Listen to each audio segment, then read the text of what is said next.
Comencé el día como casi todos los días, desde que Elena ya no está. El amanecer entraba por la ventana del taller, tiñendo de dorado el polvo suspendido en el aire. El olor húmedo de la arcilla me envolvía, ese olor terroso, antiguo, que parece venir de la misma raíz del mundo. Sobre la mesa había media docena de jarrones que dejé secando la noche anterior, y el más reciente, una pieza inspirada en los diseños aztecas, brillaba con un tono rojizo bajo la primera luz. Toqué con cuidado los relieves del jarrón. Mis manos, endurecidas por los años, todavía eran firmes. A mis 70 años sigo creyendo que el trabajo manual es una forma de oración. Cada curva de barro, cada imperfección, me recuerda que uno no deja de crear mientras respire. Afuera, el viento movía los pequeños cascabeles de cerámica que Elena había colgado en el porche. Sonaban suaves, como si me saludaran en su nombre. Me limpié las manos con un trapo y serví un café de olla. El aroma a canela y piloncillo llenó la cocina. Vertí el café en una taza que yo mismo había moldeado, con un dibujo torpe de jacarandas alrededor del borde. Me senté frente a la ventana que daba al jardín de cactus. El sol apenas tocaba las puntas de las pencas, y pensé que era un buen día para seguir reparando el horno. Era uno de esos momentos sencillos en los que uno siente que el silencio tiene peso, que el tiempo respira junto con uno. Entonces el sonido cortó el aire como un cuchillo, un claxon prolongado, arrogante, de esos que no pertenecen a este barrio tranquilo. Luego, una lluvia de campanazos insistentes en la puerta. No fue un timbre, fue una invasión sonora. Dejé la taza en la mesa. El corazón me dio un pequeño salto. En los últimos años, las visitas eran escasas, y las sorpresas nunca habían traído buenas noticias.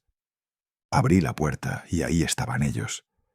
Isabella, mi hija, vestida con un traje de oficina color beige, el cabello recogido en un moño perfecto, los labios pintados de rojo oscuro. Parecía sacada de otro mundo, uno que olía a perfume caro y ambición. Detrás de ella, Alejandro, su esposo, con esa sonrisa de suficiencia que siempre me había incomodado. Su reloj de oro brillaba bajo el sol. «Papá», dijo ella sin sonreír, «podemos pasar, ¿verdad?» No esperaron respuesta. Entraron. Alejandro se quitó las gafas de sol y se dejó caer en el sillón de roble tallado que había pertenecido a Elena. Ella lo había amado por las flores de lis que adornaban los reposabrazos. Verlo allí sentado me revolvió el estómago. «Qué bonito lugar», dijo él, mirando alrededor con falsa admiración. «Siempre tan artesanal». Isabella colocó su bolso de diseñador sobre el mantel bordado por su madre, ignorando la mancha de polvo que le dejó. Luego me miró con expresión cansada, como si la sola existencia de este hogar fuera una carga. «¿Podrías traernos un poco de agua fría, papá?», preguntó. No aceptó el café que yo le ofrecía, ni siquiera lo miró.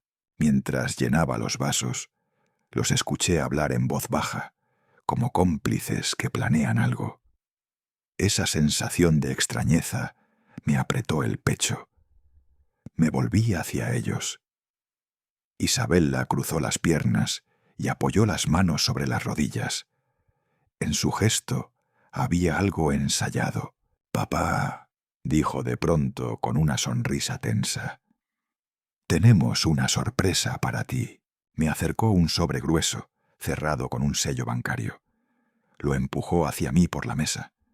Mis dedos rozaron el papel áspero, y de pronto sentí que el aire se espesaba. Lo abrí despacio. Dentro había varios documentos con membretes elegantes. los buitres Capital S.A.D.C.B. Reconocí la palabra pago urgente en letras rojas y debajo la cifra $530.000. Bajo mi nombre. Levanté la vista. Isabella me observaba sin pestañear. Alejandro se recostó hacia atrás, cruzando los brazos, con la seguridad de quien ya ha ganado. Fue un pequeño riesgo de inversión, dijo él encogiéndose de hombros. Un proyecto inmobiliario que no salió como esperábamos. Ya sabes cómo está el mercado. Isabella intervino, su voz tan fría que me recordó el metal del torno. Necesitamos resolverlo rápido, papá. El banco nos da hasta el lunes. Si vendes la casa, todo se arregla. La casa. Esta casa. La que Elena y yo construimos ladrillo a ladrillo con nuestras propias manos. La que guarda las huellas de nuestras vidas en cada esquina. Dejé los papeles sobre la mesa.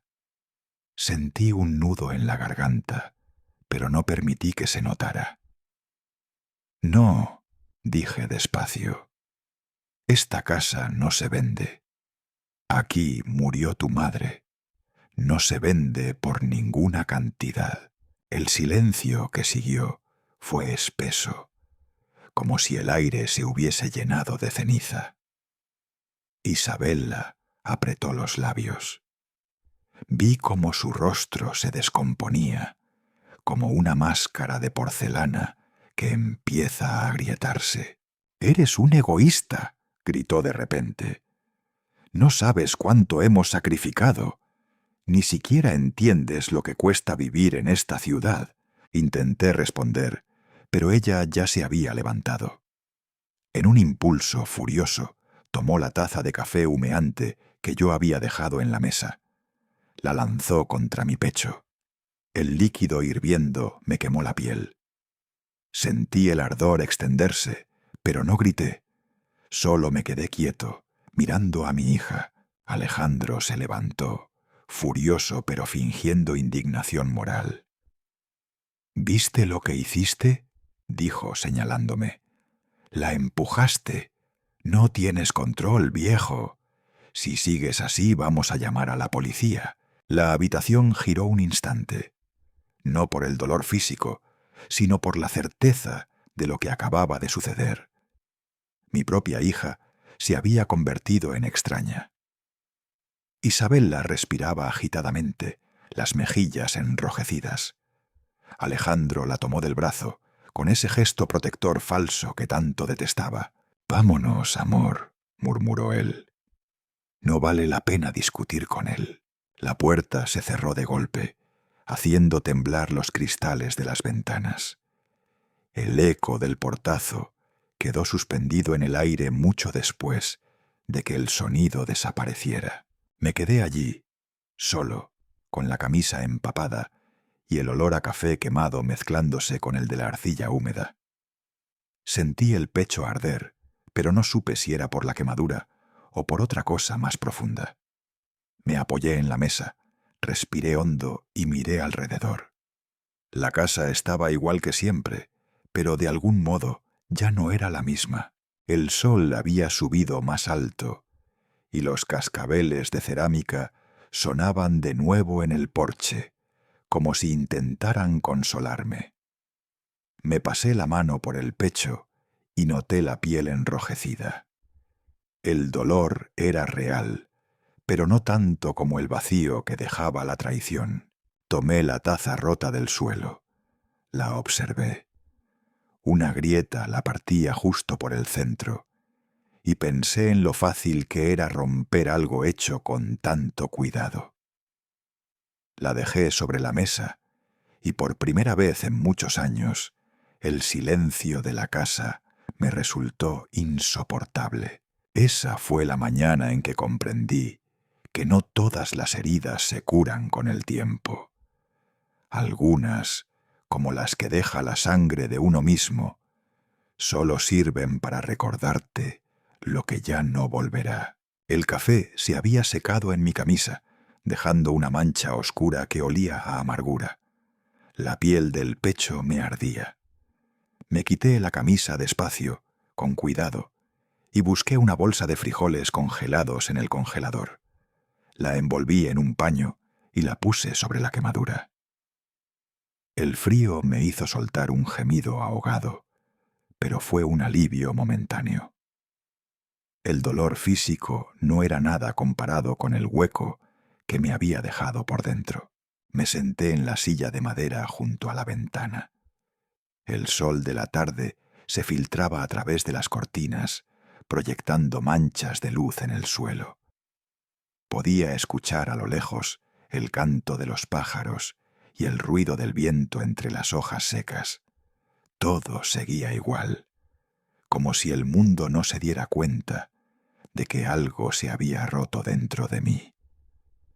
Intenté respirar despacio, dejar que el silencio me calmara, pero el silencio también dolía.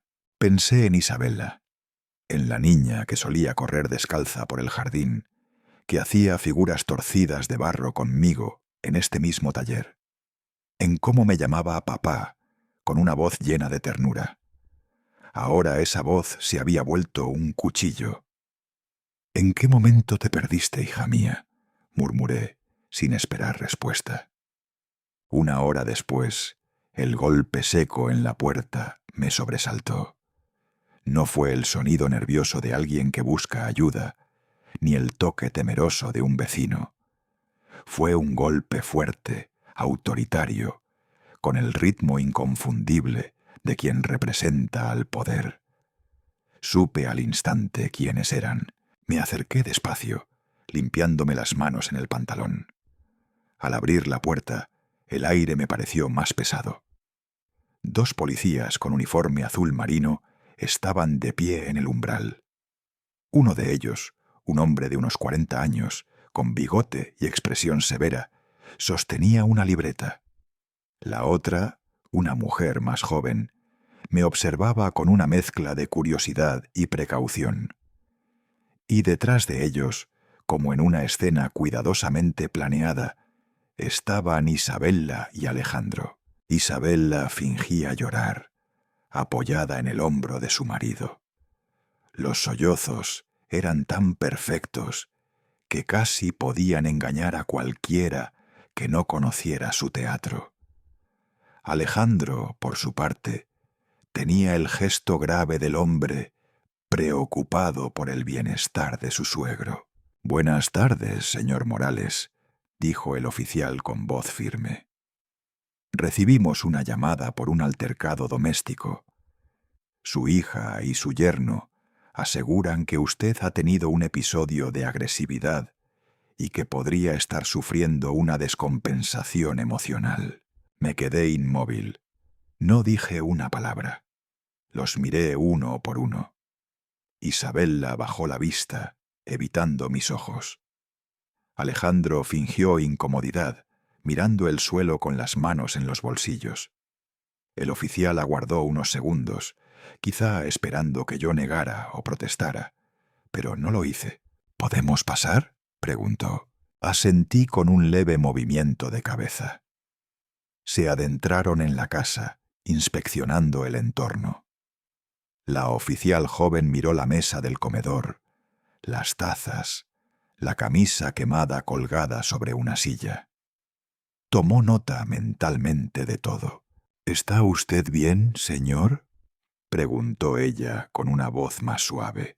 «Lo estoy, oficial. Me quemé con café», respondí tranquilo. «Nada más grave». El hombre anotó algo en su libreta.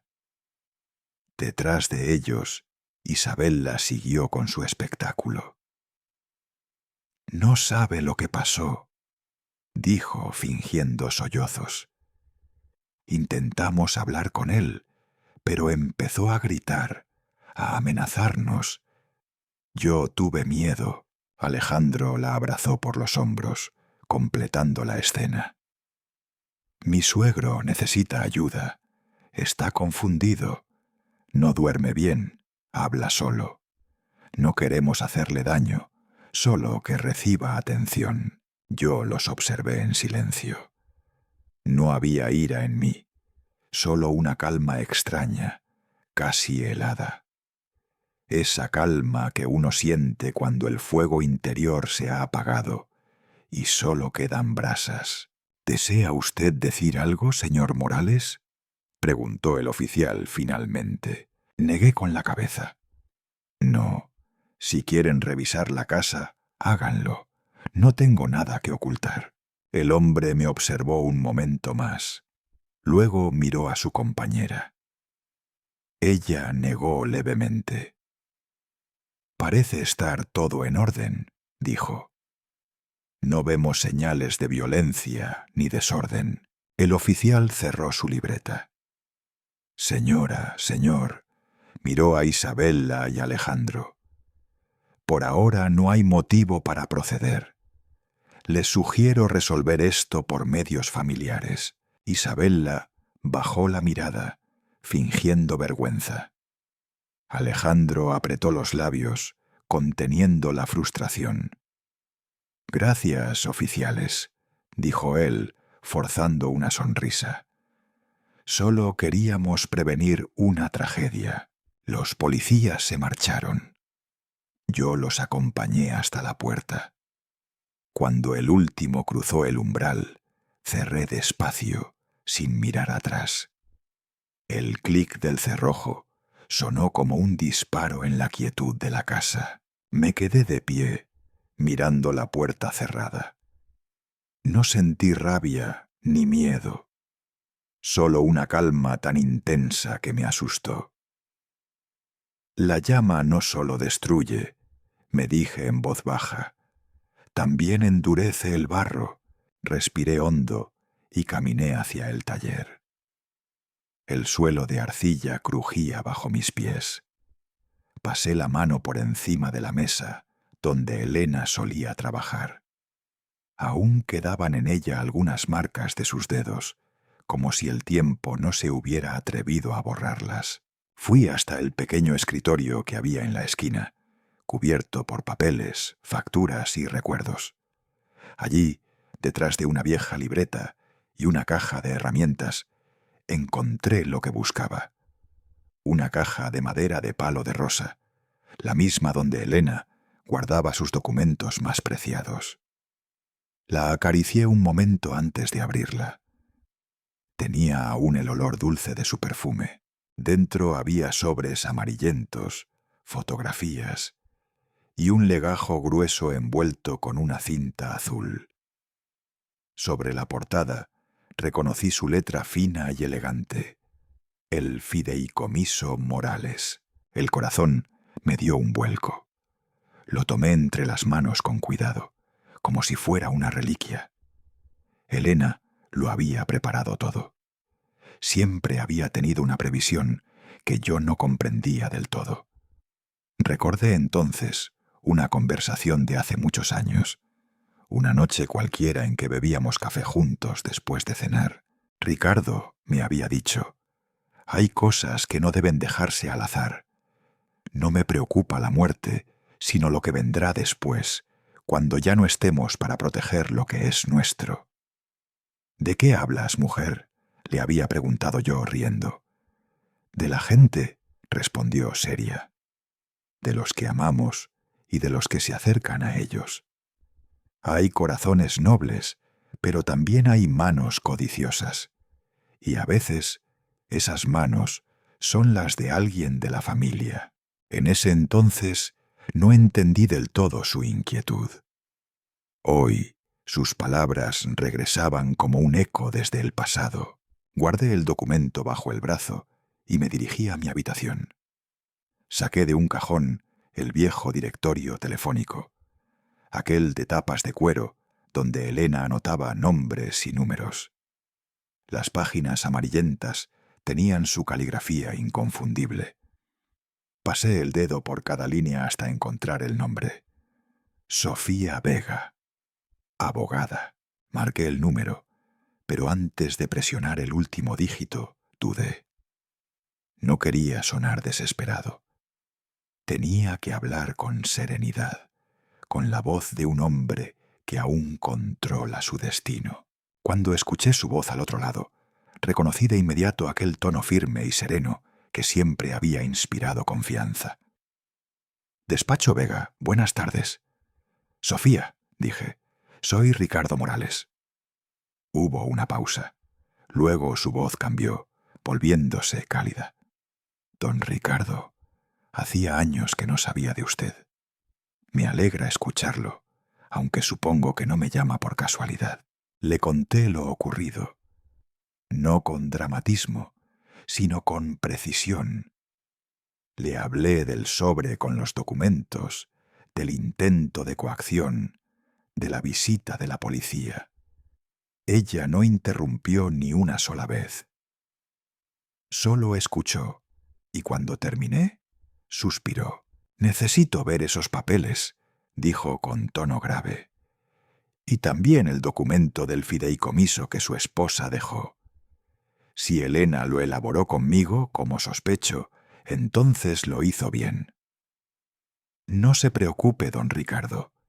Lo que hizo ella fue construir una fortaleza, no un castillo de arena». Agradecí sus palabras. Cuando colgué, sentí un peso menos en los hombros. Pero aún quedaba otra llamada por hacer. Fui hasta el teléfono de pared del taller, el mismo de siempre, con el cable enredado. Marqué un número que no usaba desde hacía años. Contestó una voz ronca, desgastada por el tabaco y los años. «¿Quién habla?» «Soy yo, Ricardo». Hubo un silencio. Luego, una risa baja, incrédula. «Vaya, viejo amigo. Suenas como en los viejos tiempos, justo antes de que cayera la tormenta en Da Nang». «La tormenta ha vuelto, Mateo», le dije con voz grave. «El muro de cerámica ha sido atacado». Hubo un breve silencio. No necesitábamos explicaciones largas. Entre nosotros, las palabras eran códigos. «Entendido», respondió él. «¿Qué necesitas?» «Quiero que observes a Alejandro Vargas. Quiero saber con quién se reúne, qué dice, a quién intenta engañar. No subestime su soberbia. Los hombres como él siempre dejan huellas cuando creen que nadie los ve».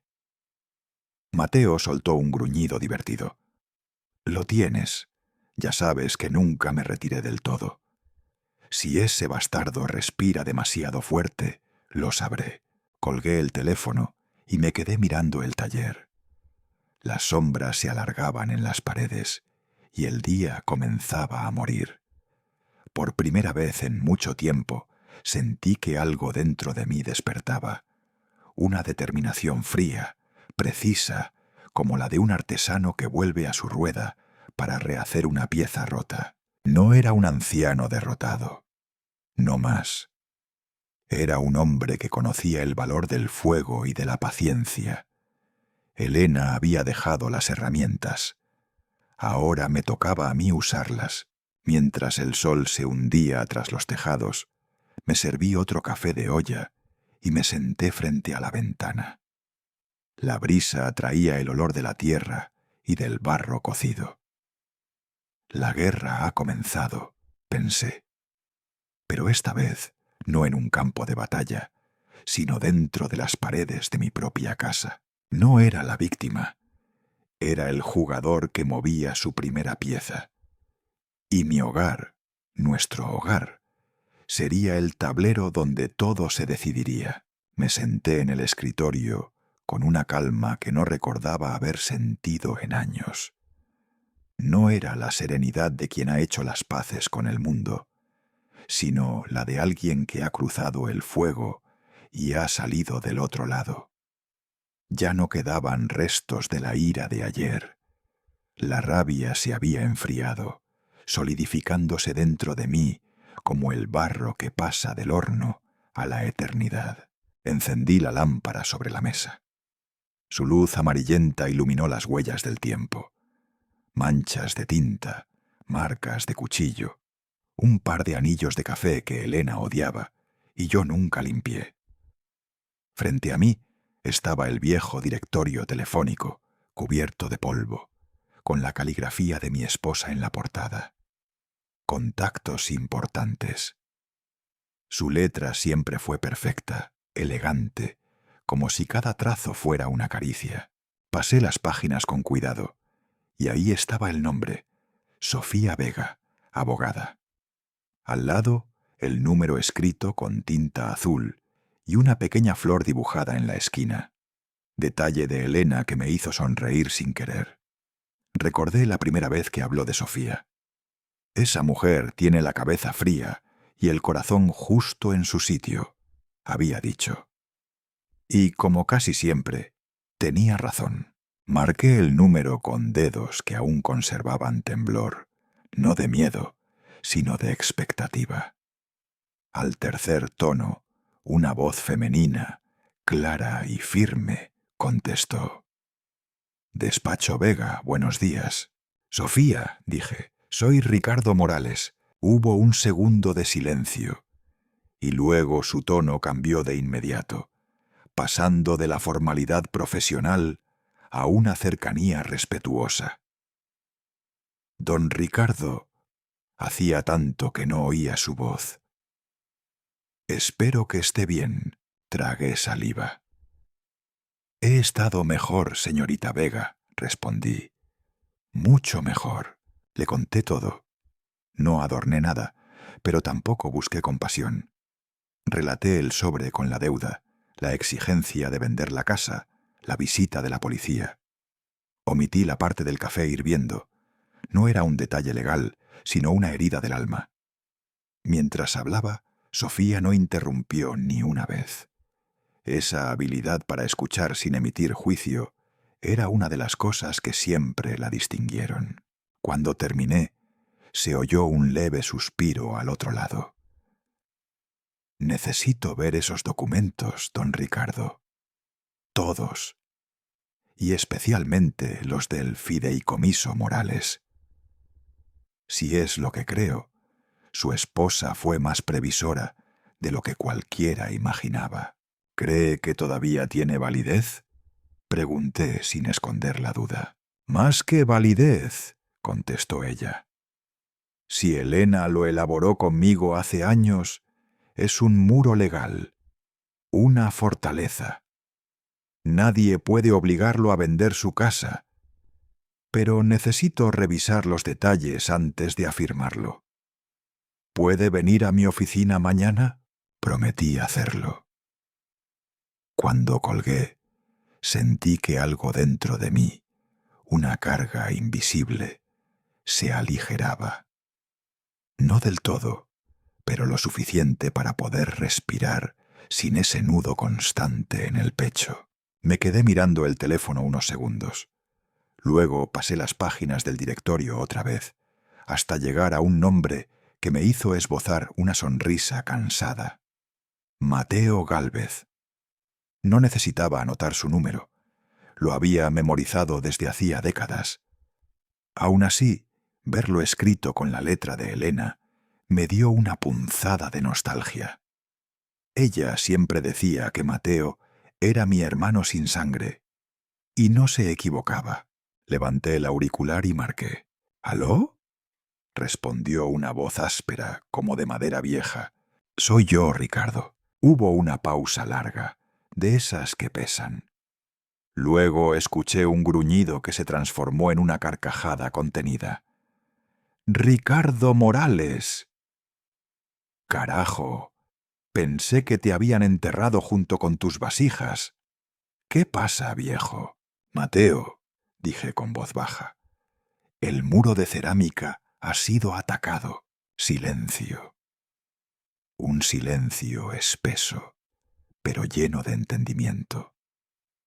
Luego su tono cambió por completo, volviéndose firme, alerta, como en los viejos días.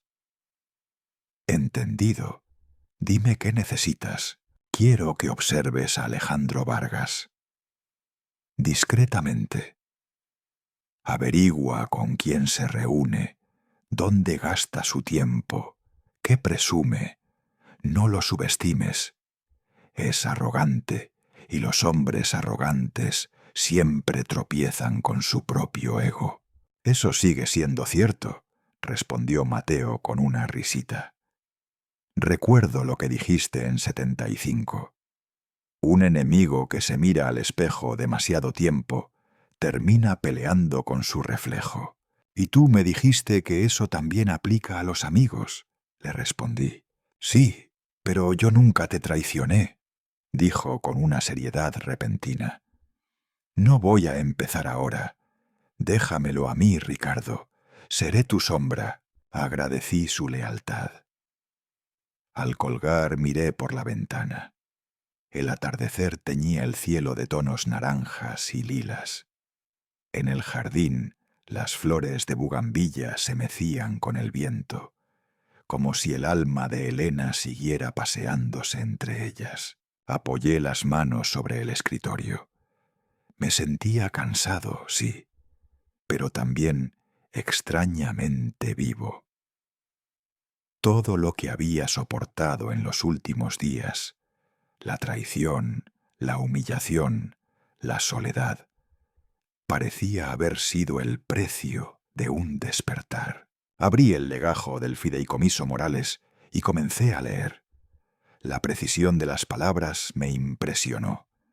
Era un documento robusto, pensado hasta el último detalle.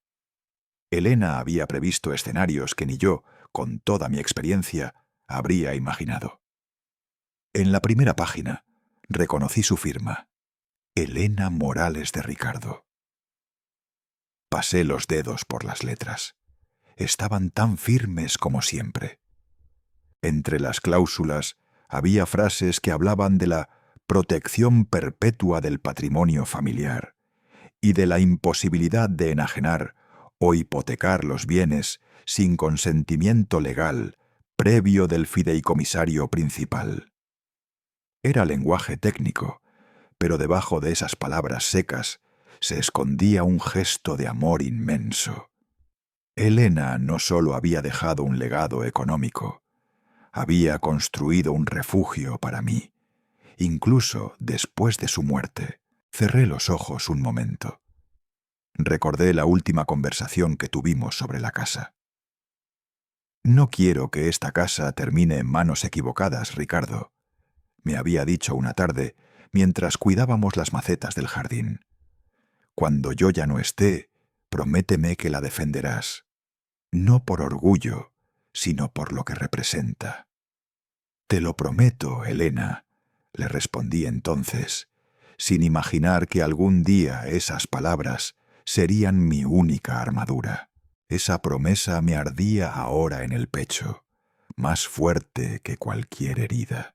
Me levanté, encendí el horno del taller y puse dentro una pequeña figura de barro que había hecho esa mañana, una vasija sin terminar.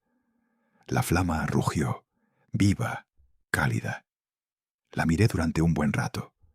El fuego destruye lo que no resiste, me dije, pero también purifica lo que está destinado a durar. Tomé el teléfono de nuevo, casi por impulso, y marqué otra vez a Sofía. Cuando atendió, le hablé con voz más firme. «Sofía, tengo el fideicomiso aquí. Es más fuerte de lo que pensaba». «Lo sabía», respondió ella con una seguridad tranquila. Elena no dejaba cabos sueltos. Mañana lo revisaremos punto por punto.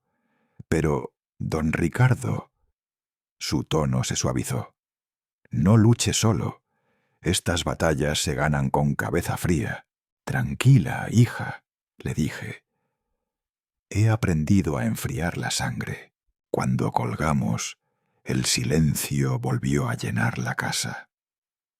Pero esta vez no era un silencio vacío, sino expectante, como si las paredes mismas aguardaran lo que estaba por venir. Fui a la cocina y me serví otro café. El aroma del piloncillo volvió a recordarme a Elena. Bebí despacio, mirando las sombras que se alargaban en el piso. Ya no era el hombre que se había quedado paralizado ante la traición. Era un hombre que comprendía que la verdadera justicia no siempre llega de los tribunales, sino de la determinación tranquila de quien no se rinde. Antes de irme a dormir, tomé una hoja de papel y escribí solo una frase. Mateo, la partida ha comenzado. Vigila al zorro. La dejé junto al teléfono, por si algo me pasaba. No por miedo, sino por costumbre. En mi vida, los planes siempre habían empezado con notas así. Apagué la luz. Afuera, los cascabeles de cerámica sonaban con el viento. En ese momento entendí que no estaba solo. Elena seguía ahí, en cada rincón, en cada decisión, y por primera vez desde su muerte me sentí fuerte. La batalla por nuestro hogar acababa de empezar, y yo estaba dispuesto a honrar su legado, porque una promesa hecha entre dos almas que se amaron de verdad no se rompe nunca. A la mañana siguiente me desperté antes del amanecer. El aire estaba frío, y en el techo se reflejaban las sombras del amanecer que aún no terminaba de romper. Me quedé un momento sentado en la orilla de la cama, observando la ropa que había preparado la noche anterior. Mi único traje, el mismo que usé en el funeral de Elena. Toqué el tejido gris, áspero, con los dedos. Lo planché la noche anterior con un cuidado casi religioso. Hoy no era un traje cualquiera, era mi armadura. Me vestí despacio, como si cada botón fuera parte de un ritual. Al ajustar la corbata, vi mi reflejo en el espejo del armario. Los años habían dejado su marca, pero había algo nuevo en mi mirada, una determinación que no recordaba desde hace mucho. Elena solía decir que cuando uno se viste para luchar, no importa si la batalla es con un enemigo o con uno mismo. Y hoy era ambas cosas. Tomé la carpeta con los documentos del fideicomiso y la factura del préstamo. Los metí en un maletín de cuero envejecido, el mismo que usé cuando abrimos nuestro primer taller en Guanajuato.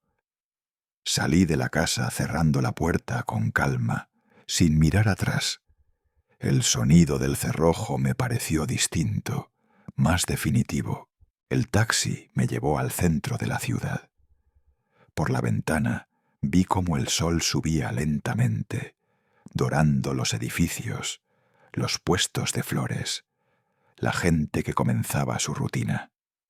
Yo me sentía ajeno a todo eso, como si caminara entre dos mundos, el de los vivos y el de los recuerdos. El edificio donde trabajaba Sofía se alzaba brillante de vidrio y acero, como una fortaleza moderna. Bajé del coche y me quedé un momento frente a la fachada. Me sentí fuera de lugar, un hombre de barro entrando en un mundo de mármol. Pero avancé igual. El recepcionista, un joven de traje oscuro, me saludó con educación. «Buenos días, señor. ¿Tiene cita?» «Con la licenciada Vega», respondí. Me pidió un momento, y tras una breve llamada, me indicó el ascensor. La oficina de Sofía estaba en el piso 12. Desde allí se veía toda la ciudad. Cuando entré, ella ya me esperaba, con el cabello recogido y una carpeta abierta frente a sí. Su presencia imponía respeto. Tenía esa mezcla de elegancia y firmeza que no necesita alzar la voz para hacerse notar. «Don Ricardo», me dijo sonriendo apenas. «Siéntese, por favor». Le entregué los documentos. Ella los tomó con cuidado, leyéndolos línea por línea. El sonido de las hojas al pasar era el único ruido en la habitación. Cada tanto, su ceño se fruncía ligeramente. Yo la observaba sin interrumpir, sintiendo cómo el tiempo se estiraba. Después de varios minutos, alzó la vista. Su esposa era una mujer admirable, dijo con una calma solemne. Este fideicomiso es una obra maestra. Es impermeable. Legalmente usted está protegido. Nadie puede obligarlo a vender esta casa. Nadie. Sentí que algo dentro de mí se aflojaba.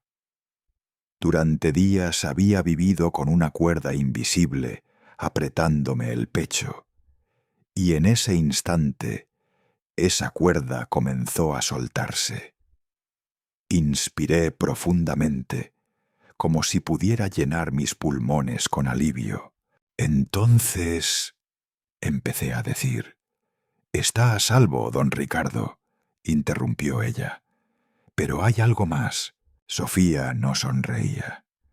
Tomó el otro documento, el de la deuda, y lo sostuvo entre los dedos. $530.000, dijo despacio. Una cifra demasiado exacta para ser una coincidencia. Alejandro Vargas no es un simple aficionado. Es un agente inmobiliario, ¿verdad? Asentí. Entonces sabe perfectamente cómo manipular los contratos. Esto no fue un error ni un fracaso de negocios. Fue un movimiento calculado. Creó una empresa fantasma, pidió un préstamo usando su nombre y ahora intenta usar el chantaje emocional para quedarse con la propiedad. Sus palabras me atravesaron. No porque no las hubiera sospechado, sino porque oírlas en voz alta las hacía reales. «¿Qué puedo hacer?», pregunté. Ella cerró la carpeta con decisión. «No solo defendernos», dijo. «Vamos a contraatacar». La miré sorprendido. Había algo en su voz, una determinación fría que me recordó a Elena. «Pero para eso», continuó, «necesitaremos que ellos bajen la guardia, que crean que ya ganaron». Se recostó en la silla, cruzando las manos. «Don Ricardo, necesito que interprete un papel, que actúe como un hombre vencido. Llame a su hija. Dígale que está cansado, que ha reflexionado, que está dispuesto a vender la casa». La idea me golpeó como una bofetada.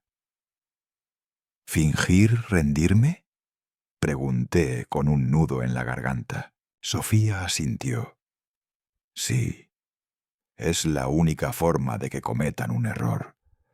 Los soberbios siempre se traicionan a sí mismos cuando creen haber ganado». Me quedé en silencio. Sentí una mezcla de vergüenza y dolor. La idea de suplicar a Isabela, de mentirle aunque fuera por estrategia, me revolvía el estómago. Sofía pareció leer mis pensamientos. «Sé que es difícil», dijo suavemente. «Pero esto no es debilidad, don Ricardo. Es táctica. Los grandes artesanos saben cuándo golpear el barro y cuándo dejarlo reposar. Este es su momento de reposar». No respondí, solo asentí. Cuando salí del edificio, el sol ya estaba alto. Las calles hervían de gente. Caminé despacio hacia la parada del taxi, sintiendo el peso del plan sobre mis hombros. Cada paso era una lucha interna. Al llegar a casa, dejé el maletín sobre la mesa del comedor. La casa estaba silenciosa, llena de esa paz engañosa que precede a las tormentas. Me serví un vaso de agua y me quedé mirando el teléfono. Mis manos dudaron antes de levantar el auricular. Respiré hondo, cerré los ojos y me imaginé el rostro de Elena. Quise pensar que ella aprobaría esto, que entendería que fingir derrota no era traicionar nuestros principios, sino protegerlos. Marqué el número de Isabela. ¿Sí? Su voz sonó cortante, impaciente. «Hija, soy yo», dije, dejando que un leve temblor se colara en mis palabras. «¿Qué pasa, papá? Estoy ocupada». «He estado pensando en lo que dijiste», murmuré, «sobre la casa y el dinero. No puedo seguir con este pleito. Estoy cansado, Isabela, muy cansado». Hubo un silencio, y entonces su tono cambió. La dureza desapareció, como si nunca hubiera existido. «Ay, papá». Su voz se volvió melosa, calculada. «Sabía que entenderías. No queremos hacerte daño. Alejandro y yo solo buscamos lo mejor para ti, para todos nosotros». Tragué saliva. El papel del anciano derrotado me sabía amargo, pero tenía que mantenerlo. Quizás tengan razón. Tal vez sea lo mejor vender la casa antes de que todo se complique más. «Exactamente», dijo ella con entusiasmo. «Si actúas rápido, podemos resolverlo antes del lunes. Yo me encargo de todo. Solo necesito que firmes». «No tan rápido, hija. Primero debo revisar algunos papeles, hablar con el banco. Quiero asegurarme de que todo esté en orden». «Claro, claro», respondió sin dudar. «Pero recuerda que el plazo vence el lunes. No podemos retrasarnos, ¿de acuerdo?» «De acuerdo», dije, fingiendo resignación. Nos despedimos con palabras vacías. Cuando colgué, me quedé mirando el teléfono. Sentí una mezcla de asco y alivio. Asco por el papel que acababa de interpretar. Alivio porque el plan había comenzado a moverse. Me serví un café y salí al patio. El aire olía a tierra y bugambilias. Me senté en el banco donde Elena solía leer, y por un momento sentí que ella estaba allí, observándome en silencio. «Lo sé, amor», susurré. Fingir debilidad nunca fue mi estilo. Pero a veces, para atrapar a los lobos, hay que parecer una oveja. El viento sopló suave, moviendo las campanas de cerámica en el porche. Su sonido me recordó al horno del taller.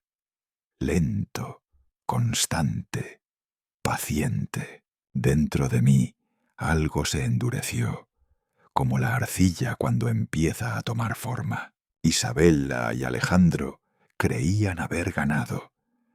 Creían que el viejo se había rendido. Pero lo que no sabían era que cada palabra que acababa de pronunciar había sido un paso hacia su caída. Esa noche, mientras apagaba las luces y subía las escaleras, sentí por primera vez en mucho tiempo una paz distinta. No era la paz del descanso, sino la de la estrategia, la calma del cazador que ha tendido su trampa. Me acosté, mirando el techo iluminado por la luna. El barro todavía está húmedo, pensé. Falta darle forma, y con esa certeza cerré los ojos. El juego había comenzado. 2 días después, cuando el sol apenas se filtraba por las cortinas del taller, el teléfono de línea fija comenzó a sonar. El timbre me sobresaltó, un sonido agudo que rompía la quietud del lugar. Me limpié las manos con un trapo, aún manchadas de arcilla, y contesté. «¿Sí?», dije. «Don Morales, soy Sofía Vega». Su voz era firme, profesional, sin rodeos. «Estoy en llamada con nuestro investigador, Gavin. Quiero que escuche directamente lo que ha encontrado». Mi corazón dio un vuelco. «Le escucho», respondí intentando mantener la calma. Al otro lado se oyó una nueva voz, la de un hombre joven, ágil, con un tono rápido y seguro. «Buenos días, señor Morales. Me llamo Gavin Salcedo. Trabajo en colaboración con la licenciada Vega. He estado analizando los documentos del préstamo. Empecé por lo básico, la solicitud original del crédito. Sofía hizo un leve ruido, indicándome que prestara atención. El préstamo, continuó Gavin, fue emitido bajo el nombre de una compañía llamada Vargas Holdings, LLC. Fruncí el ceño. Nunca he oído hablar de eso, interrumpí. Y no podría haberlo hecho, señor, respondió el investigador con serenidad. Porque, en términos prácticos, esa empresa no existe. Hubo un silencio breve. ¿Cómo que no existe?, pregunté. He revisado el registro mercantil, dijo Gavin. Vargas Holdings, LLC, fue constituida hace solo 3 meses. No tiene empleados, ni activos, ni movimientos fiscales. No ha presentado declaraciones, ni posee oficinas reales. Fue creada únicamente con un propósito: solicitar ese préstamo de $530,000. Me quedé helado. La voz de Sofía rompió el silencio, grave y controlada. Es el primer paso de este tipo de fraude, Ricardo. Crear una fachada de legitimidad. Pero me temo que hay algo aún peor. ¿Peor?, murmuré. Gavin suspiró al otro lado de la línea, como si estuviera ordenando las piezas de un rompecabezas que no quería terminar. Sí. Seguí tirando del hilo, revisando los documentos de constitución de la compañía. En la mayoría de estos casos, los responsables intentan ocultar su identidad usando intermediarios o nombres ficticios. Pero Alejandro Vargas no lo hizo. Está registrado como socio administrador. Sin embargo, aparece otro nombre más en los documentos, no como socio, sino como aval financiero. Un escalofrío me recorrió la espalda. Ya sabía lo que iba a decir, pero necesitaba oírlo.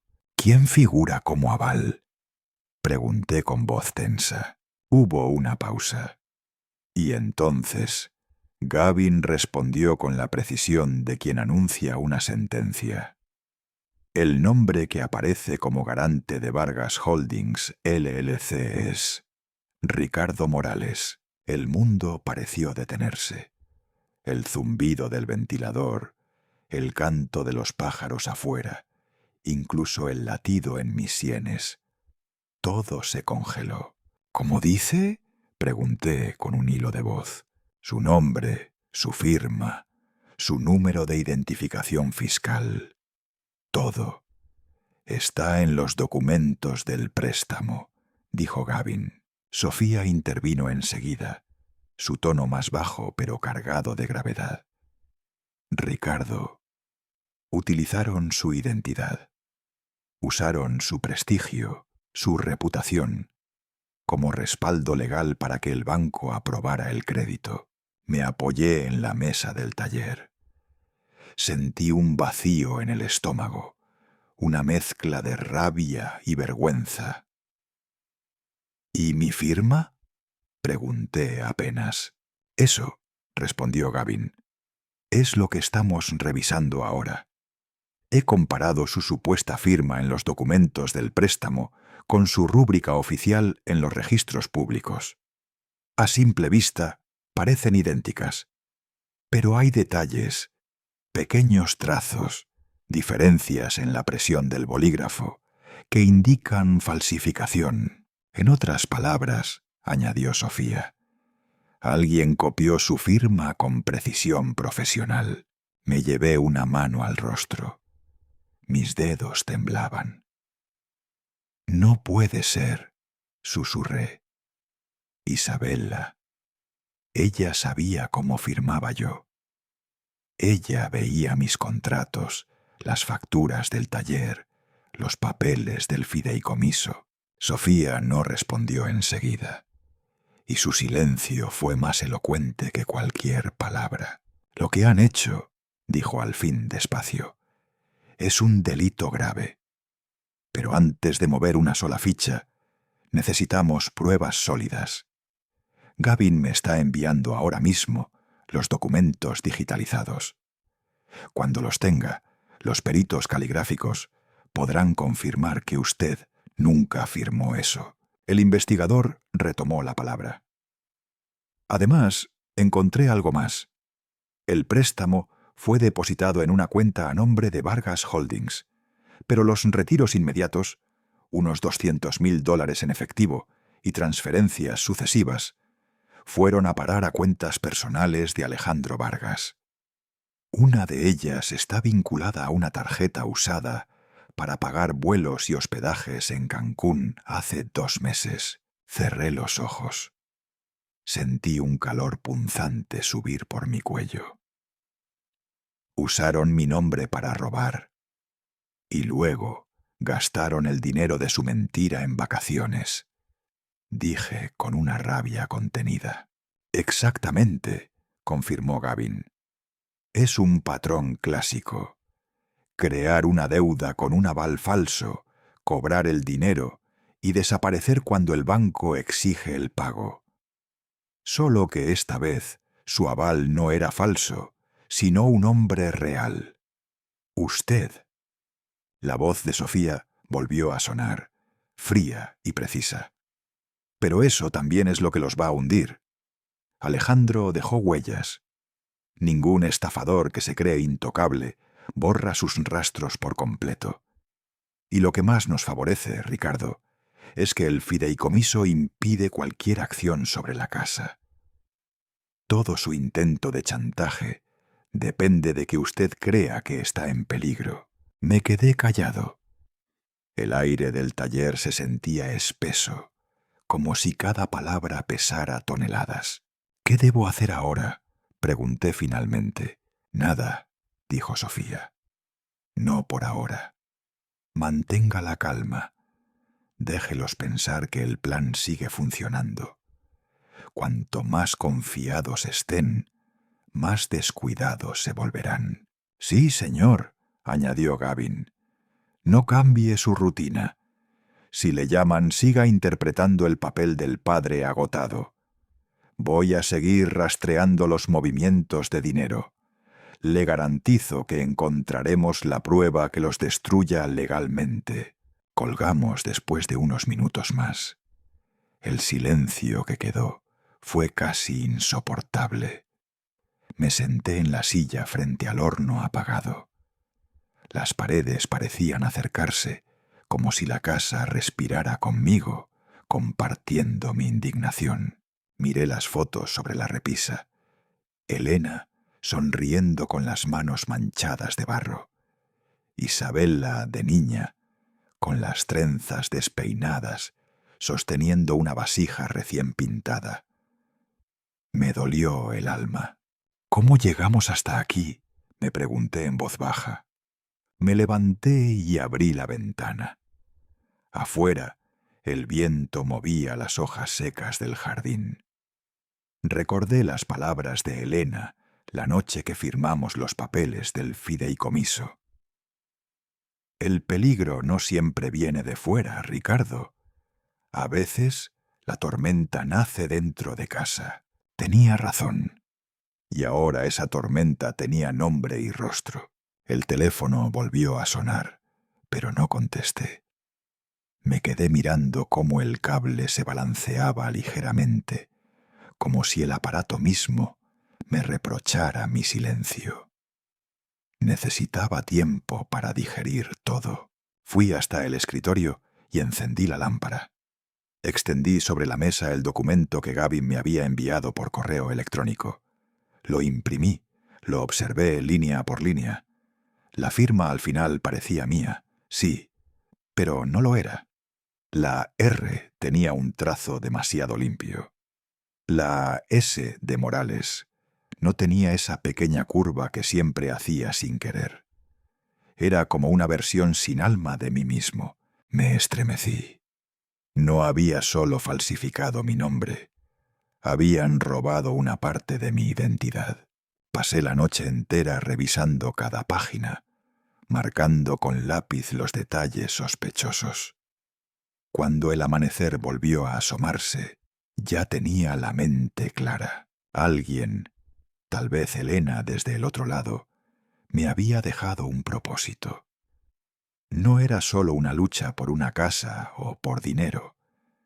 Era una guerra por la verdad, por el honor que habían intentado arrancarme. Tomé un pedazo de barro del estante y lo puse sobre la rueda de alfarero.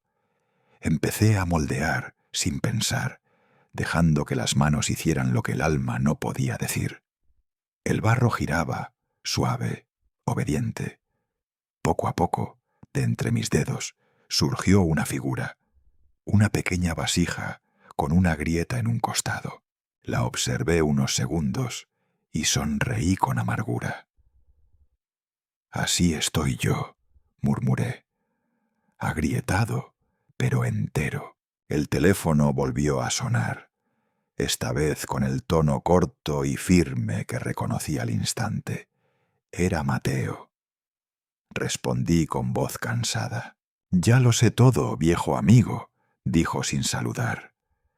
«Alejandro está en problemas y ni siquiera lo sospecha. Tengo fotos, conversaciones grabadas y algo que va a interesarte. Parece que ha intentado mover parte del dinero a una cuenta en Panamá». «Entonces la red empieza a romperse», dije casi sin voz. «Exacto. Y cuando caiga un hilo, se deshilará todo el telar». Colgué y me quedé mirando el horno encendido, que ahora crepitaba con una llama suave. El fuego reflejaba en el vidrio del taller, como si dentro de mí también hubiera comenzado a arder una nueva luz. La podredumbre ya no podía ocultarse. La red de mentiras que habían tejido empezaba a tensarse por su propio peso. Y yo, el viejo alfarero que fingió ser débil, ahora tenía en mis manos la primera prueba de su ruina. El barro se endurecía, el fuego crecía, y la verdad ya estaba tomando forma. La llamada llegó al día siguiente, cuando el sol aún no terminaba de subir, y el taller olía a arcilla húmeda y café recién hecho. El teléfono sonó con insistencia. Contesté sin pensar, con el corazón acelerado. «¿Sofía?», pregunté. Su voz, esta vez, no tenía el tono profesional de siempre. Estaba cargada de rabia, de indignación contenida. «Ricardo». Gavin lo encontró. Su respiración era rápida, cortante. «Tenemos una fuente dentro de la empresa prestamista, y lo que descubrimos es peor de lo que imaginábamos». Sentí un nudo en la garganta. «Dímelo», pedí, apretando el auricular. «Estoy preparado». «No solo usaron su nombre como garante», dijo, pausando entre palabras. «Presentaron un expediente financiero completamente falsificado. Inventaron una declaración patrimonial suya, Ricardo. Incluyeron cuentas bancarias que no existen, ahorros inventados, una pensión que jamás solicitó. Y, por supuesto, su casa». Me quedé mudo, pero no como una propiedad actual, continuó ella con voz cada vez más tensa, sino como una herencia pendiente de transferencia. Alegaron que usted era un anciano con fortuna, próximo a fallecer, y que la herencia pasaría directamente a su hija, Isabela Vargas. Cerré los ojos. Las palabras me golpearon como martillazos. Cada sílaba era una traición que dolía en los huesos. «Eso no es todo», añadió Sofía, su voz temblando de indignación. «También adjuntaron una carta médica, una carta supuestamente firmada por su doctor, en la que se certifica que usted sufre deterioro cognitivo y problemas cardíacos». Tragué saliva. «¿Qué dices?» «La carta afirma que usted está en etapa avanzada de debilidad mental y que confía plenamente en su hija y su yerno para manejar sus asuntos financieros. Hizo una pausa larga y pesada. Lo pintaron como un viejo moribundo, Ricardo, con dinero y sin memoria. Me quedé en silencio. El aire parecía haberse vuelto espeso, irrespirable. Apreté los puños sobre la mesa, sintiendo la sangre hervir. «Querían matarme en vida», susurré finalmente. «Sí», dijo Sofía con frialdad. «Querían enterrarlo bajo una montaña de papeles legales antes de que usted tuviera tiempo de reaccionar». No dije nada. Solo escuché mi propia respiración entrecortada. Por primera vez en mucho tiempo sentí miedo, pero no de ellos. Miedo de hasta dónde podían llegar. «Ricardo», preguntó Sofía después, con voz más suave, «necesito hacerle una pregunta importante. Dime, ¿quién tiene acceso a su correspondencia? A su correo, sus papeles médicos, sus documentos fiscales. ¿Quién ha llenado formularios por usted últimamente? ¿Quién conoce su número de seguridad social, su información bancaria, su firma digital?» No necesitó decir más. La respuesta me cayó como una losa sobre el pecho. «Isabella», murmuré. El silencio del otro lado fue la confirmación más dolorosa. «Lo siento», dijo Sofía sinceramente. «Pero tenía que oírlo de usted». Me levanté del asiento. Caminé hasta la ventana y abrí las cortinas. Afuera, el sol brillaba como si nada de eso existiera, como si el mundo no se hubiera vuelto repentinamente oscuro. «Esa muchacha», dije con voz rota. Le di mi apellido, mi oficio, mis manos cuando las suyas eran pequeñas, y ahora me roba hasta el nombre. Sofía no respondió. A veces el silencio es el único respeto posible ante la desgracia ajena.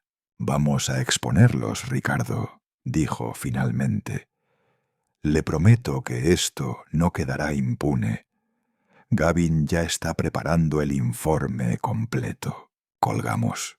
Me quedé mirando el teléfono durante mucho rato, como si esperara que sonara otra vez y que de pronto todo fuera un error, un malentendido. Pero no sonó. Solo el eco de mi propia respiración llenaba la casa. Pasaron unas horas antes de que sonara de nuevo. Esta vez era Mateo.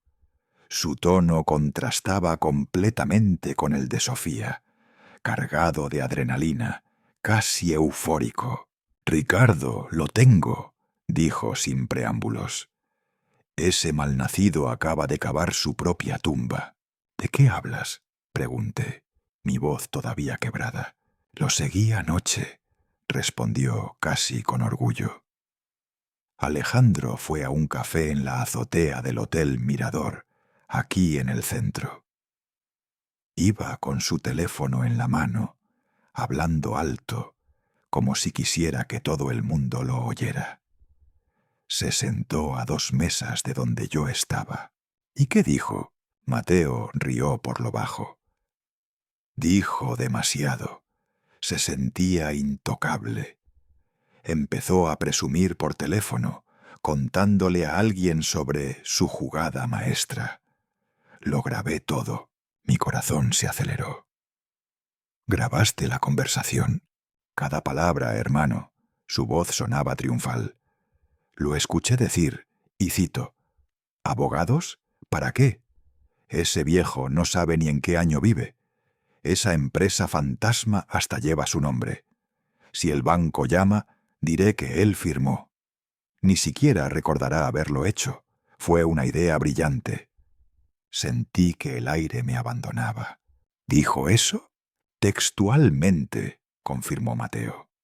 «Y hay más. Se jactó de que Isabella fue quien tuvo la idea. Dijo, mi mujer es un genio, me dio todo en bandeja. El viejo la adora, confía ciegamente. Ni sospecha que fue ella quien falsificó los papeles. Me quedé sin palabras. El sonido del viento en el teléfono fue lo único que rompió el silencio. Mateo esperó, comprendiendo que necesitaba unos segundos para procesar. Sofía ya tiene la grabación, añadió después en tono más serio. Se la envié hace media hora. Está revisando los metadatos para certificar su autenticidad. Esto es el final del juego, Ricardo. Tienes la prueba. Apoyé una mano sobre la pared. La superficie fría me ayudó a mantener el equilibrio. Gracias, Mateo, susurré. No sabes lo que esto significa para mí. Sí lo sé, dijo él. Significa justicia. Significa que la verdad, tarde o temprano, encuentra la forma de salir a la luz. Nos quedamos unos segundos en silencio, respirando el mismo aire cargado de recuerdos. El paquete está completo, amigo mío, añadió Mateo antes de colgar. Sofía tiene todo lo que necesita. Descansa. Mañana será un día largo. Cuando la llamada terminó, el silencio volvió a ocupar su lugar. Pero esta vez no era un silencio vacío. Era un silencio denso, lleno de propósito. Me senté junto al horno, que seguía apagado desde la noche anterior. Lo encendí, viendo cómo la llama crecía lentamente, devorando el aire, llenando el taller de esa luz naranja que tanto me recordaba a Elena. Tomé entre las manos una vasija que había dejado sin terminar. Tenía una grieta en la base, pequeña pero visible. La observé largo rato y luego murmuré. A veces las grietas no destruyen la pieza, solo muestran por dónde entró la verdad. El fuego chispeaba, y en su reflejo me pareció ver el rostro de Elena, sereno, como si estuviera diciéndome: «Ya casi termina, Ricardo, ya casi». Esa noche no dormí. Caminé por la casa una y otra vez, repasando mentalmente cada detalle de los últimos días. Cada mentira, cada traición, cada pedazo de mi vida que habían intentado robarme. Pero por primera vez desde que todo comenzó, no sentí desesperación. Sentí claridad. Una calma distinta, la calma que precede a la justicia. Sabía que al día siguiente comenzaría la verdadera batalla, no con gritos ni lágrimas, sino con documentos, grabaciones y verdades irrefutables. Alejandro y mi hija pensaban que la historia había terminado, pero no sabían que la obra apenas había cambiado de acto.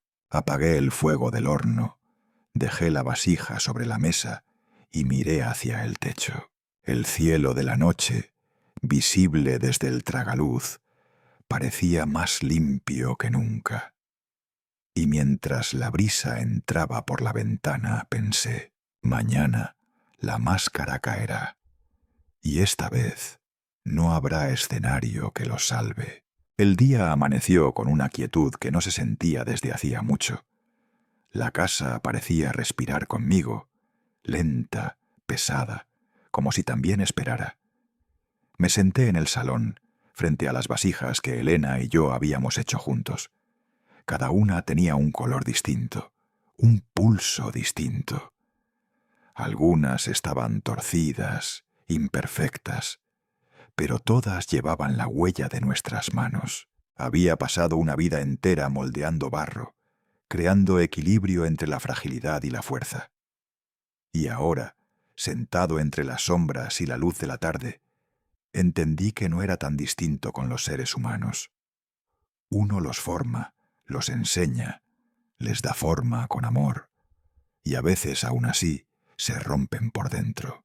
El silencio después de la tormenta de las revelaciones de Sofía y Mateo era espeso, casi sagrado. Me sentía vacío, pero también lúcido. Durante semanas, ellos habían creído que me movían como a una pieza débil en su tablero. Lo que no sabían era que el tablero lo había hecho yo, y cada movimiento suyo estaba donde debía estar. Me puse de pie y fui al armario. Elegí la camisa más limpia que tenía, de lino blanco. No era una armadura, sino el atuendo de un hombre que ha recuperado su dignidad. Al abotonarla, sentí una calma que venía de muy lejos, de ese lugar donde el dolor deja de doler y solo queda la certeza. Tomé el teléfono. Marqué el número de Isabella con mano firme.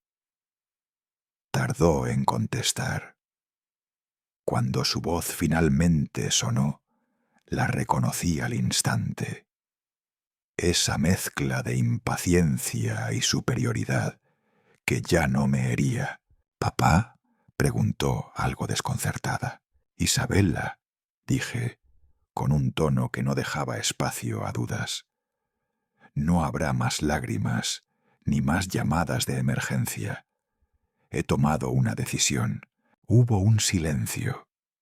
Escuché su respiración al otro lado, seguida de un pequeño temblor en su voz. ¿Qué quieres decir? Quiero que tú y Alejandro vengan a casa mañana, a las 7 en punto de la tarde, respondí con precisión.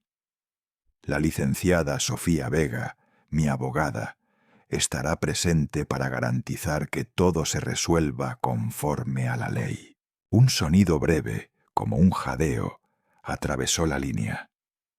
¿Una abogada? Papá, eso no es necesario. Esto es un asunto de familia.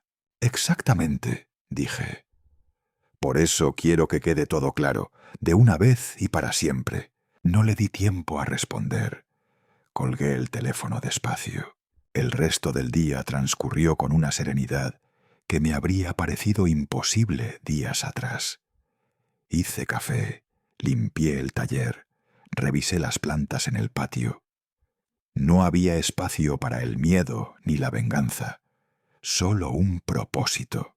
A las 6:45 del día siguiente, Sofía llegó, puntual como siempre. La puerta se abrió y su figura apareció contra el atardecer. Llevaba un traje negro impecable, sobrio, con una blusa de seda gris. No traía bolso grande ni adornos, solo una carpeta de cuero oscura bajo el brazo.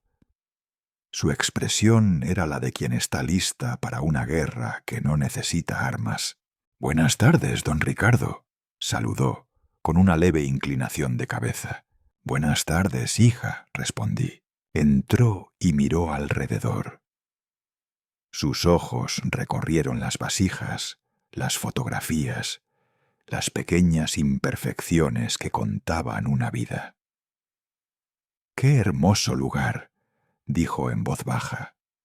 «Se nota que aquí hubo amor», asentí, sin palabras. Luego me ayudó a preparar la mesa del comedor. No era una cena, sino un escenario.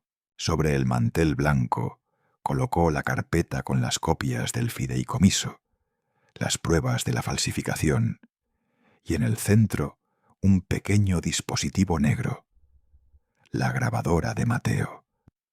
No era más grande que una caja de fósforos, pero su presencia llenaba la habitación como un arma cargada.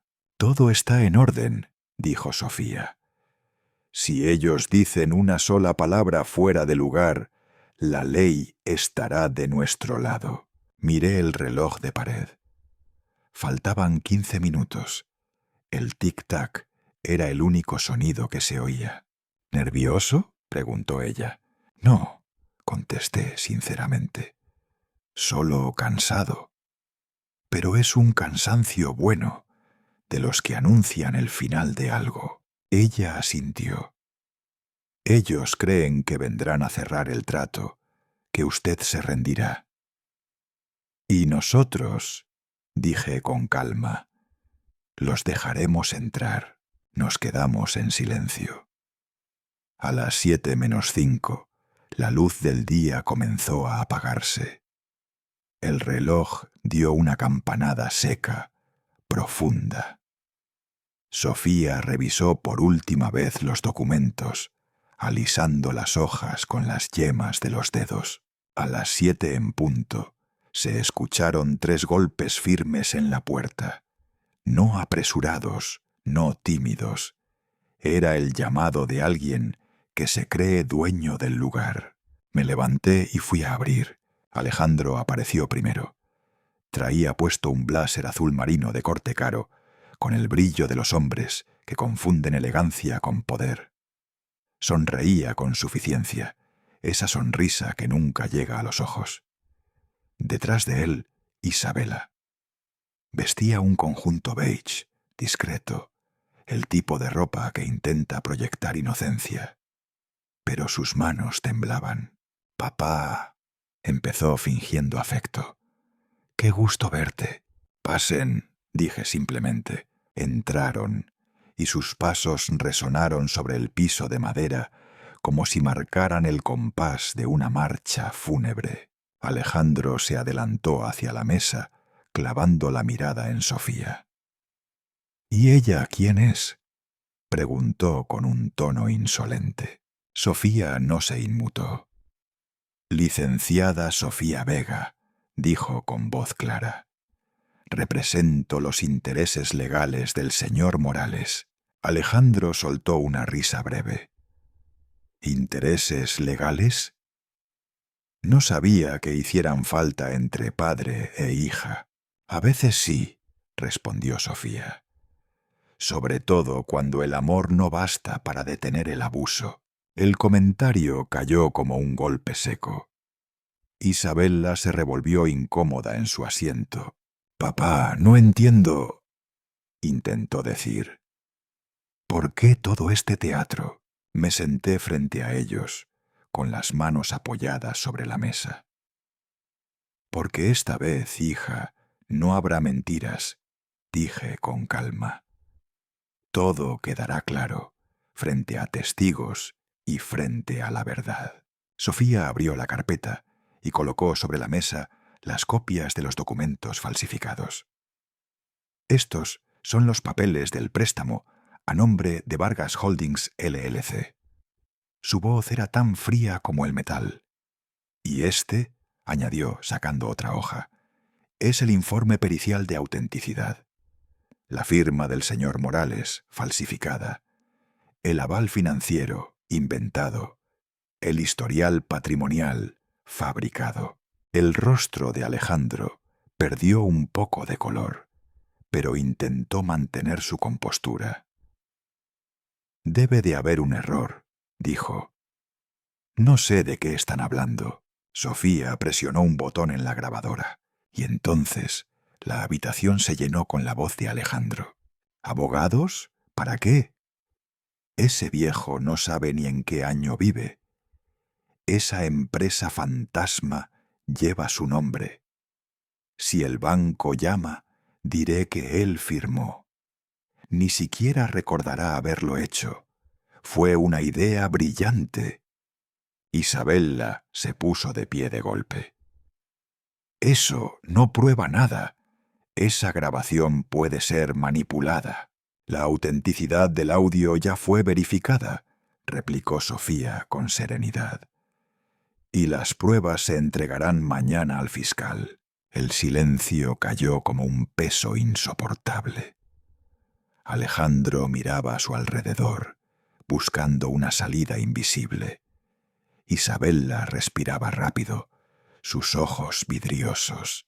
Yo los observaba sin odio, solo con una tristeza antigua. «No esperaba arrepentimiento», dije despacio. «Solo la verdad. Y hoy la tenemos». Alejandro apretó los puños. «Esto no va a terminar aquí», dijo entre dientes. «No», respondí levantándome. «Tienes razón. Terminará mañana en los tribunales». Me volví hacia Isabela. Y tú, hija, aún puedes elegir si hundirte con él o caminar hacia la verdad. Ella no respondió. Bajó la mirada temblando. Sofía cerró la carpeta y se levantó. La reunión ha terminado, anunció con voz firme. El señor Morales no firmará nada. El fideicomiso Morales sigue en efecto, y por ley su casa no puede ser tocada. Alejandro dio un paso atrás, derrotado, con la soberbia hecha trizas. Isabella, en cambio, rompió a llorar, pero no por culpa, sino por miedo. Cuando se fueron, la puerta se cerró con un sonido sordo, como si la casa misma los expulsara. Sofía me miró. ¿Está bien, Ricardo? Sí, dije, porque por primera vez en mucho tiempo todo encaja. La miré con gratitud. El tablero está completo, añadí, y la trampa, por fin, se ha cerrado. El reloj dio las 7:30. Afuera, el viento soplaba fuerte, haciendo sonar las campanas de cerámica. La noche olía a lluvia, pero también a justicia. Sabía que el amanecer traería el último acto, y esta vez no habría guión que los salvara. El reloj marcaba exactamente las 7. La luz del atardecer entraba por las cortinas, tiñendo de oro viejo las paredes. El aire en la sala era denso, tan pesado que podía sentirse el pulso del momento que estaba a punto de estallar. La casa, nuestra casa, parecía contener la respiración. Alejandro fue el primero en cruzar la puerta. Traía ese aire de superioridad que siempre lo acompañaba, el mismo que usaba cuando hablaba con meseros o con empleados de banco. Su sonrisa era una línea fina, afilada, como una cuchilla. «Vaya, don Ricardo», dijo, dejando escapar una carcajada breve. «Qué dramático. Una simple operación inmobiliaria. Y necesita usted una abogada». Dejó caer su portafolio sobre la mesa con un golpe seco que resonó por toda la habitación. No miró a Sofía, ni siquiera la reconoció como parte del terreno que pisaba. Su atención estaba puesta en mí, con esa mirada condescendiente del hombre que cree haber ganado antes de jugar. «Vamos al grano», continuó, abriendo el portafolio con movimientos exageradamente lentos. «Aquí está el contrato de venta de la propiedad. He conseguido un corredor de bienes raíces de primera. Usted solo tiene que firmar aquí». Empujó el documento hacia mí, junto con una pluma estilográfica. «Y todo este asunto se termina». Me quedé inmóvil. Miré el papel, luego a él. No dije nada. Mi silencio lo descolocó. Alejandro tosió, impaciente. «Vamos, don Ricardo.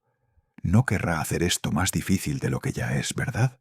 Sofía, sentada a mi izquierda, abrió la carpeta de cuero que había traído consigo. Con una elegancia fría, extrajo una hoja y la colocó sobre la mesa, frente a él. «Eso no será necesario, señor Vargas», dijo sin elevar la voz. «Según este documento, don Ricardo no tiene autoridad legal para vender esta propiedad». Alejandro arqueó una ceja. «¿Y eso qué significa?» «Significa», respondió ella con una sonrisa mínima, «que esta casa no le pertenece como individuo, sino al fideicomiso Morales». Él soltó una carcajada. «¿Un fideicomiso?» «No me haga reír. Este hombre ha vivido aquí 40 años. Nadie va a creer que la casa no es suya». «No es cuestión de creer, sino de leer», replicó Sofía con calma. «Se trata de una entidad legal independiente. La casa está protegida contra ventas, embargos o préstamos. Es un muro jurídico, señor Vargas, y usted acaba de estrellarse contra él. Alejandro se inclinó hacia adelante, arrancando el documento de sus manos. Lo leyó por encima, su expresión pasando del desprecio a la incredulidad. «Fideicomiso irrevocable», murmuró entre dientes, y luego levantó la vista con furia. «Esto es un fraude, una trampa sucia. Ustedes inventaron este maldito documento». Sofía no parpadeó. «Fue creado hace 15 años, ante notario, y está inscrito en el registro público de la propiedad. La esposa del señor Morales, la señora Elena, lo redactó conmigo. Todo está sellado y certificado». El rostro de Alejandro se tensó. Golpeó la mesa con el puño. «Esto es un abuso, una maldita manipulación». Yo lo observé con una calma que lo irritaba aún más. «No, Alejandro», le dije despacio. «Esto es previsión. Algo que tú nunca entendiste». Isabela, hasta ese momento muda, giró hacia mí. Su rostro estaba pálido, los labios temblorosos. «Papá, ¿tú sabías?», preguntó la voz quebrada. «Todo este tiempo nos engañaste, nos hiciste creer que estabas débil solo para atraparnos». La miré sin dureza, pero sin compasión. «No, hija, yo no los engañé. Ustedes eligieron no ver». Ella apretó los dientes, conteniendo las lágrimas. «Nos humillaste, papá. Nos hiciste sentir que ganábamos, solo para reírte al final». «No me río, Isabela», respondí con serenidad. «Ningún padre se ríe cuando ve a sus hijos cavar su propia tumba». Alejandro, rojo de ira, señaló el documento sobre la mesa. «Todo esto no significa nada. Aún hay un préstamo a su nombre, aún hay una deuda. Si él no paga, el banco tomará medidas». Sofía respiró hondo, como quien espera ese momento para lanzar el golpe final. «De hecho, ese es el punto que sigue», dijo abriendo la segunda carpeta. «El préstamo». Empujó hacia adelante un grueso legajo de documentos. «Tenemos evidencia directa de que usted falsificó la firma del señor Morales en los formularios de constitución de Vargas Holdings LLC. Además, presentó registros médicos falsos ante la empresa prestamista, declarando que el señor Morales estaba incapacitado y próximo a fallecer». Alejandro intentó interrumpirla, pero Sofía levantó una mano. «No he terminado», dijo con firmeza. «Aquí están los reportes forenses de autenticación de firma, las declaraciones bancarias y los metadatos de los archivos enviados. Y para rematar contamos con una grabación de voz que confirma su intención criminal». Isabela levantó la vista, horrorizada. «¿Grabación?». Sofía asintió. Colocó un pequeño dispositivo negro sobre la mesa, el mismo que Mateo había entregado. «Escuchemos». Presionó play. La voz de Alejandro llenó la habitación, vibrando con arrogancia. «¿Abogados? ¿Para qué? Ese viejo no sabe ni en qué año vive. Esa empresa fantasma lleva su nombre. Si el banco llama, diré que él firmó. Ni siquiera recordará haberlo hecho. Fue una idea brillante». El silencio que siguió fue absoluto. Se podía escuchar el tic-tac del reloj en la pared y el zumbido de la electricidad. Isabela apretó las manos contra su boca, temblando. Alejandro, en cambio, se quedó inmóvil, con el rostro completamente blanco. Eso fue sacado de contexto», balbuceó al fin, pero su voz no tenía fuerza. «El contexto», respondió Sofía. Es lo que hunde a los culpables, y el suyo es cristalino. Isabella rompió a llorar, esta vez de verdad. No eran lágrimas de arrepentimiento, sino de pánico. «Papá», sollozó, «no sabíamos que esto...». «Sí sabías», dije, mirándola con tristeza. «Solo elegiste mirar a otro lado». Alejandro se levantó bruscamente, intentando recuperar algo de autoridad. «Esto no terminará así. Tengo contactos, abogados». «No lo dudo», interrumpió Sofía. «Pero le recuerdo que el fraude financiero y la suplantación de identidad son delitos federales. Mañana, a las 9 de la mañana, todo este material será entregado al fiscal. Le aconsejo que use esas conexiones para buscar un buen defensor». Sus palabras fueron una sentencia. Alejandro abrió la boca, pero no salió sonido alguno. La furia se transformó en desesperación muda. Me incliné hacia él. «Durante años creí que era solo un hombre arrogante», le dije con voz baja, firme. «Pero resultaste ser algo peor, un cobarde. Porque robar dinero es una cosa. Robarle el nombre y la dignidad a un viejo que te abrió su casa, eso no tiene perdón». Alejandro retrocedió un paso. Isabella se cubrió el rostro, hundida en su silla. Sofía guardó lentamente los documentos en su carpeta. «La reunión ha concluido», dijo sin mirarlos. «Cualquier intento de contacto o manipulación adicional será considerado obstrucción». Los acompañé hasta la puerta. Nadie habló. Alejandro caminaba con la mirada fija en el suelo, como si las baldosas fueran su último refugio. Isabella, a su lado, parecía más frágil que nunca. Cuando la puerta se cerró tras ellos, la casa quedó en silencio. Sofía se volvió hacia mí. «Lo logró, don Ricardo», dijo suavemente. «El muro de Elena resistió». Miré hacia las vasijas en el aparador, las sombras de la lámpara jugando sobre sus formas irregulares. «Sí», respondí con voz serena.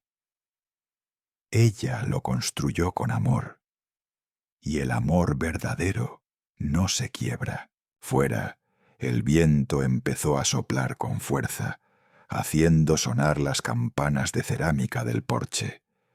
Me quedé de pie, escuchando su melodía. Había tardado, pero al fin entendí lo que Elena quiso decirme aquel día. «El barro puede romperse, Ricardo, pero lo que hacemos con el corazón, eso nunca se destruye». La batalla había terminado. El muro del fideicomiso, como la memoria de Elena, seguía en pie. Y yo, por primera vez en muchos años, sentí que la justicia tenía el mismo peso que la paz. El silencio que siguió fue largo, denso, casi irrespirable. Alejandro e Isabella permanecían sentados frente a mí, con la mirada perdida en un punto invisible. La soberbia que los había sostenido durante semanas se había derrumbado en cuestión de minutos, reducida a un vacío de incredulidad. El eco de la grabación de la voz de Alejandro aún vibraba en las paredes, como una sentencia inapelable. «Esto no puede ser real», murmuró Alejandro finalmente, casi para sí. «Esto es una trampa, una maldita conspiración». Sus dedos temblaban mientras recogía los papeles dispersos sobre la mesa. Isabella, a su lado, tenía el rostro blanco como la cera. La miré, y por un instante vi a la niña que solía correr por el patio con las manos llenas de arcilla. Pero ya no era ella. La avaricia y la culpa la habían transformado en una desconocida. Alejandro levantó la vista, y por primera vez noté en su mirada algo distinto a la arrogancia. Miedo. Sin embargo, ese miedo no duró mucho. En cuestión de segundos, algo en su rostro cambió. Sus ojos se encendieron con una chispa de desesperada esperanza. ¿Creen que esto se terminó?, dijo, forzando una risa seca. No, no tan rápido. Metió la mano en el bolsillo interior de su blazer y sacó un pliego de papel doblado con cuidado. El gesto fue teatral, calculado. «Ustedes creen que ganaron, ¿verdad?», prosiguió, levantando el documento. Pero la difunta señora Elena Morales dejó una puerta abierta. Sofía lo observó sin inmutarse, pero yo sentí cómo mi corazón daba un vuelco. «¿De qué estás hablando?», pregunté, conteniendo la respiración. Alejandro abrió el documento con las manos sudorosas. «De esto», dijo triunfalmente, «un testamento adicional. Lo encontré entre los papeles viejos de Elena cuando la ayudaba con su correspondencia. En él afirma que si su hija, Isabela, atravesaba dificultades financieras serias, la casa podría venderse para ayudarla. Extendió la hoja hacia mí. Miren, su firma está aquí. Su letra es auténtica. Sofía tomó el papel sin prisa. Lo examinó bajo la luz de la lámpara, moviéndolo con cuidado entre los dedos. Su rostro permanecía impasible. «Interesante», dijo al fin. «Muy conveniente». Alejandro sonrió, creyendo recuperar terreno. «Conveniente o no, es legal. Y según la ley, un testamento posterior puede modificar un fideicomiso si expresa una voluntad distinta». Miré el documento, sintiendo cómo una vieja mezcla de rabia y tristeza volvía a subir por la garganta. «Usas incluso el nombre de una mujer muerta para justificar tus mentiras», le dije con voz baja. «No son mentiras», replicó él alzando el tono. «Es la voluntad de Elena. Usted la manipuló en vida y ahora pretende hacerlo en la muerte». Isabela rompió a llorar. «Alejandro, por favor», susurró. «No sigas». Pero él no la escuchaba. Estaba demasiado hundido en su papel de víctima triunfante. Sofía colocó el supuesto testamento sobre la mesa y cruzó las manos. «Bien», dijo, «si este documento es auténtico, el fideicomiso podría verse comprometido». Alejandro dio un paso atrás, aliviado. «Exactamente. Entonces...» Pero Sofía no había terminado. «Sin embargo», continuó ella, con una calma que heló el aire, «algo en esta historia no encaja». Levantó la vista hacia mí. «Don Ricardo, ¿me permite?», asentí. Ella abrió su carpeta de cuero y sacó un sobre viejo, amarillento, con los bordes desgastados por el tiempo. Sobre la solapa, en una caligrafía fina y reconocible, podía leerse: «Para mi abogada, Sofía Vega, en caso de duda». Mi corazón se detuvo un instante. Era la letra de Elena. No había duda. «Este sobre», explicó Sofía, «me fue entregado por su esposa el mismo día en que firmó el fideicomiso. Me dijo: algún día alguien intentará usar mis palabras contra Ricardo. Y cuando eso ocurra, quiero que la verdad tenga su voz». Abrió el sobre con delicadeza y sacó una carta escrita con tinta azul. El papel olía a lavanda, el mismo perfume que Elena solía usar. Sofía comenzó a leer en voz alta: «Querida Sofía, Si alguna vez alguien presenta un documento o testamento que contradiga lo que aquí hemos establecido, debes saber que no proviene de mí. Temo que la ambición de algunos pueda intentar corromper la memoria de lo que fue mi hogar. Este fideicomiso es mi escudo final, no solo para proteger los bienes materiales, sino la dignidad del hombre que amé.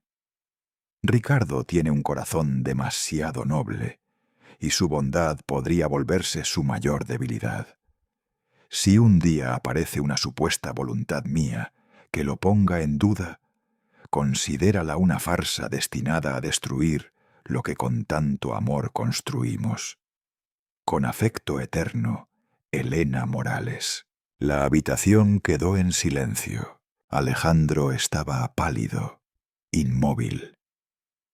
Isabella cubría la boca con las manos, temblando. No había forma de discutir aquello. Era la voz de Elena, anticipando exactamente lo que estaba sucediendo. Esto es un montaje, tartamudeó Alejandro sin convicción. Cualquiera pudo escribir eso. Sofía le clavó la mirada. El papel, la tinta y la caligrafía fueron autenticados hace más de una década, cuando se selló el fideicomiso. Esta carta tiene fecha, firma notarial y registro. No hay duda, sus palabras fueron un disparo certero. Alejandro se dejó caer en la silla, derrotado. Isabella, sollozando, intentó hablar. Papá, yo no sabía que él llegaría tan lejos. No respondí. No quedaban palabras que dijeran algo nuevo. Sofía dobló la carta con cuidado y la colocó frente a ellos. Esta es la verdad, dijo, su voz firme como un martillo de juez. Usted, señor Vargas, no solo falsificó un documento legal, profanó la memoria de una mujer muerta. Y usted, señora Isabela, participó en ese fraude, aunque haya querido negarlo. El silencio se hizo insoportable. El reloj marcaba las 7:30. Tienen dos opciones, continuó Sofía, con tono implacable. La primera, desaparecer de la vida del señor Morales para siempre y asumir su deuda por su cuenta.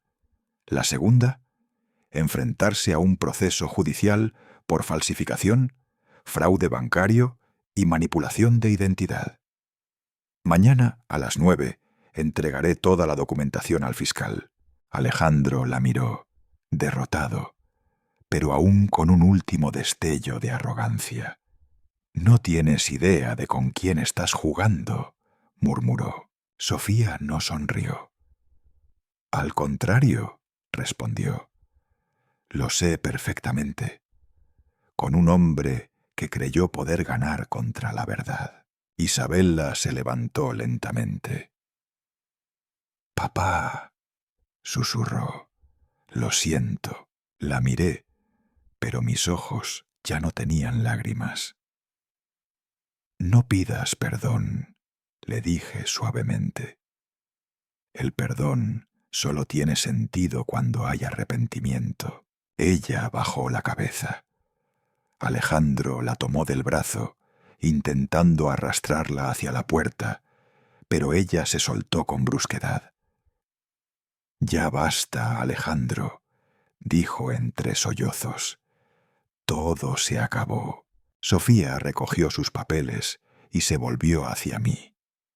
«Haré lo que sea necesario, don Ricardo. Elena estaría orgullosa». La acompañé hasta la puerta. Al abrirla, una brisa fría entró desde el patio. Las campanas de cerámica tintineaban, como si la casa misma suspirara aliviada. «Gracias, Sofía», le dije. «No solo por la ley, sino por la verdad». Ella asintió con una leve sonrisa. «No hay justicia más grande que la que nace del amor, don Ricardo. Y el suyo aún protege estas paredes». Cuando salió, Me quedé solo en el salón. Alejandro e Isabela seguían allí, en silencio, hundidos en su derrota. No los eché. No era necesario. Sabía que pronto se irían, porque ya no les quedaba nada más que el peso de sus propias decisiones. La carta de Elena seguía sobre la mesa, iluminada por la luz amarilla de la lámpara. La tomé entre mis manos.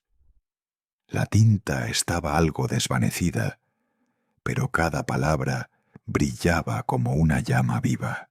Ricardo tiene un corazón demasiado noble. Sí, pensé, y por eso mismo ella me había salvado incluso después de muerta. Mientras las sombras se alargaban en el suelo, comprendí que la voz de Elena nunca se había ido. Seguía allí, entre las paredes, entre las piezas de barro que hicimos juntos. Su amor, convertido en ley, en escudo, en verdad. Esa noche, por primera vez en años, la casa volvió a sentirse viva. No por los gritos, no por las lágrimas, sino porque la justicia, finalmente, había encontrado su hogar. Me quedé mirando a Isabela durante largo rato.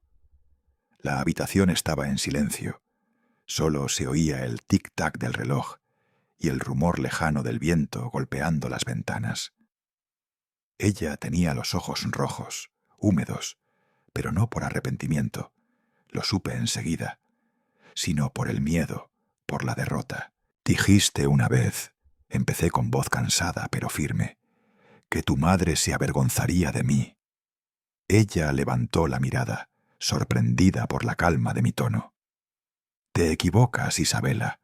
Hice una pausa, respirando hondo. Fue tu madre quien salvó esta casa. Ella vio lo que yo me negaba a ver, la podredumbre en el corazón de tu marido y la debilidad en el tuyo. Por eso construyó este muro, este fideicomiso, no para proteger las paredes, sino para proteger lo que quedaba de nuestra familia, incluso de ustedes mismos. Isabela apretó los labios, intentando decir algo, pero no le salió palabra.